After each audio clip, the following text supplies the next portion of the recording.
Sharjah का मैदान, tri series का फाइनल और पाकिस्तानी बल्लेबाजों का शर्मनाक खेल। सिर्फ और सिर्फ 141 रन हमने लगाए हैं बोर्ड पे अफगानिस्तान के सामने। सबसे पहले आपके साथ स्कोर कार्ड शेयर करूंगा और यहां पे आप देख लें कि पाकिस्तानी बल्लेबाजों ने क्या खेल आज पेश किया है। सब ज्यादा फरहान 0 रन 3 बॉल पे, साइम अयूब 17 रन 19 बॉल पे, फखर जमान 27 रन 26 बॉल पे, सलमान अली आगा 24 रन 27 बॉल पे, हसन नवाज 15 रन 8 बॉल पे, उसके बाद मोहम्मद हारिस 2 रन 3 बॉल पे, उसके बाद मोहम्मद नवाज 25 रन 21 बॉल पे, फहीम अशरफ 15 रन 8 बॉल पे, शाहीन शाह अफरीदी 4 रन 2 बॉल पे, सुफियान मुकीम 0 रन 1 बॉल पे और 12 रन एक्स्ट्रा के साथ पाकिस्तान ने बोर्ड पे लगाए हैं 141 रन। आप देख लेंगे जिस तरह से आज साहबजादा फरहान तीसरी ही बॉल पे चार्ज करने चले गए, बगैर पिच को समझे, बगैर बॉलिंग जो कर रहे थे फारूकी उनकी बॉल को समझे, और इन स्विंग भी हो रही थी बॉल, आउट स्विंग भी हो रही थी, लेकिन इसके बावजूद तीसरी बॉल पे साहबजादा फरहान छक्का लगाने गए और क्लीन बोल्ड हो गई।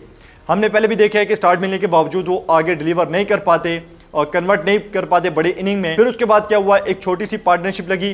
पार्टनरशिप ठीक थी, 42 रन 6 ओवर में हो गए थे, लेकिन बहुत ही सुस्त रफ्तारी के साथ, खास करके साइम अयूब, यानी कि साइम अयूब और फखर जमान की आप पार्टनरशिप देखें तो उसमें इतने ज़्यादा ब्लंडर थे कि 2 बार तो फखर जमान रन आउट होते होते बचे, बहुत मुश्किल से बचे हैं, और जहां पे 2-2 रन बन रहे थे वहां पे साइम अयूब मुश्किल से 1 रन पूरा कर पा रहे थे।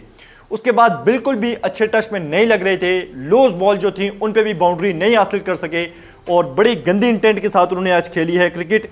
2 चौके लगाए, 19 बॉल पे 17 रन बनाए और सिर्फ 99 का स्ट्राइक रेट था और चलते बने। लेकिन उसके बाद लाइन लग गई समझ लें, और फखर जमान ने 26 बॉल पे 27 रन बनाए, यानी कि इतनी सुस्त रफ्तारी के साथ। हालांकि फखर जमान ठीक ठाक, उन्होंने आज बीच में शॉटें भी खेली हैं जिसमें एक बड़ा खूबसूरत छक्का था, उसके अलावा 2 चौके थे, लेकिन स्ट्राइक रेट आप फिर भी देख लें तो 103 का और 26 बॉल पे 27 रन। फखर जैसा प्लेयर जिसने पिछले मैच में 50 की थी, हमने बात की थी कि फखर जमान उस तरह से फिट नहीं है, उस तरह से उनकी फॉर्म नहीं है, आप लोगों ने कमेंट्स भी किए, लेकिन आप देख लें कि आज उनकी इनिंग 26 बॉल पे 27 रन करके फखर जमान की जो लोगों को गलतफहमी थी कि फॉर्म में आ गए हैं फलाना ढिमकाना, वो परफॉर्मेंस आपके सामने है। उसके बाद सलमान अली आगा ने शुरू में इतनी ज़्यादा स्लो इनिंग खेली, इतनी ज़्यादा बॉलें खा ली कि वो कवर नहीं कर सके। राशिद खान को 1 ओवर में 2 छक्के भी लगा दिए, उसके बावजूद विकेट राशिद खान को देकर चले गए। यानी कि जब आपने राशिद खान पे चार्ज कर लिया है, छक्के निकल आए हैं, तो फिर आप वही गलती क्यों कर रहे हैं जो कि पिछले 2 मैचेस में कर रहा था फखर जमान, और 2 छक्के लगाने के बाद विकेट भी देकर जा रहे हैं राशिद खान को।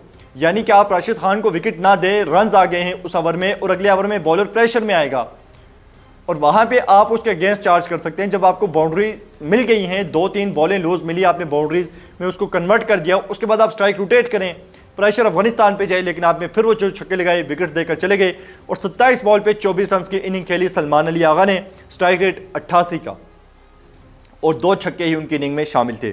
फिर हसन नवाज ने थोड़ी बहुत पॉजिटिव इंटेंट के साथ कोशिश की खेलने की, लेकिन वो भी खातिर खा परफॉर्मेंस नहीं दे सके जो ड्यू है उनसे। और हमने पहले भी बात की थी कि जब अच्छी बॉलिंग लाइनअप के सामने आप रन्स करेंगे तभी आपका पता चलेगा, लेकिन आज तीसरी बार हसन नवाज अफगानिस्तान के सामने फेल हुए हैं। फिर हम बात करें मोहम्मद हारिस की 3 बॉलें 2 रन, वही मसला, 6-7वें नंबर पे आए, 5 आउट थे और कोई गेम अवेयरनेस नहीं है, सोचा नहीं है, समझा नहीं है कि क्या कंडीशन डिमांड करिए, पिच कैसी है और सिचुएशन कैसी है, विकेट्स गिरी हुई हैं, स्ट्राइक रोटेट करना है, पार्टनरशिप बिल्ड करनी है, नहीं, तीसरी बॉल पे ही छक्का लगाने गए और क्लीन बोल्ड कर दिया नूर अहमद ने उन्हें। और ये देख लें कि मतलब आपको अगर 6-7वें नंबर पे आप खिला रहे हैं, आप किसको खिला रहे हैं? जिस बंदे को इतना नहीं पता कि 5 विकेट्स गिरी हुई हैं, मैंने पार्टनरशिप लगानी है, उस बंदे को आप 5वें 6ठे नंबर पे खिलवा रहे हैं।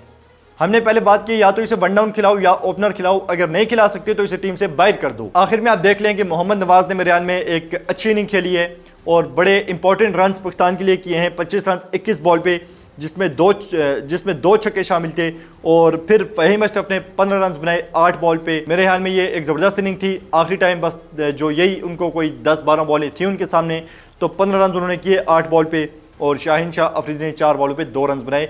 जो अफगानिस्तान की बॉलिंग है, आप देख लें कि राशिद खान को 3 विकेट्स तो मिली हैं, लेकिन काफ़ी महंगे साबित हुए हैं।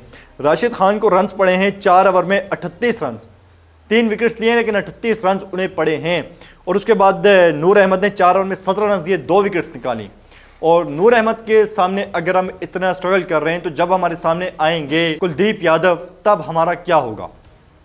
उसके बाद मोहम्मद नबी ने 4 ओवर में 28 रन दिए। मोहम्मद नबी के सामने हमारे बैट्समैन इतने परेशान हैं जैसे पता नहीं सामने कोई मुरलीधरन आ गया या क्या हो गया। मोहम्मद नबी के अगेंस्ट इतनी ज़्यादा स्ट्रगल कर रहे हैं हमारे बल्लेबाज, ये स्पिनर्स को खेलना ही नहीं आता मेरे ख्याल में हमें। उसके बाद गजनफर ने 4 ओवर में 27 रन दिए, उमर ज़ई ने 1 ओवर किया 5 रन दिए और फारूकी ने 3 ओवर में 19 रन देकर 2 विकेट्स लीं और पाकिस्तान को जो है वो रिस्ट्रिक्ट किया 141 रन पे। अब इस सारी सिचुएशन में इस पूरी ट्राई सीरीज़ में हमने देखा है कि पाकिस्तान के बल्लेबाज स्पिनर्स के अगेंस्ट इतनी ज़्यादा स्ट्रगल कर रहे हैं।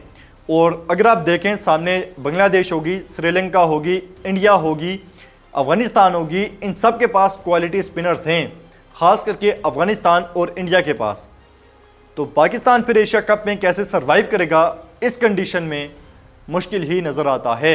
लेकिन 141 रन का टारगेट लगा दिया है बोर्ड पे। अभी हमारे बॉलिंग आज अच्छी है, सुफियान मुकीम और अबरार दोनों खेल रहे हैं और उम्मीद है कि पाकिस्तान आज ये डिफेंड करेगा।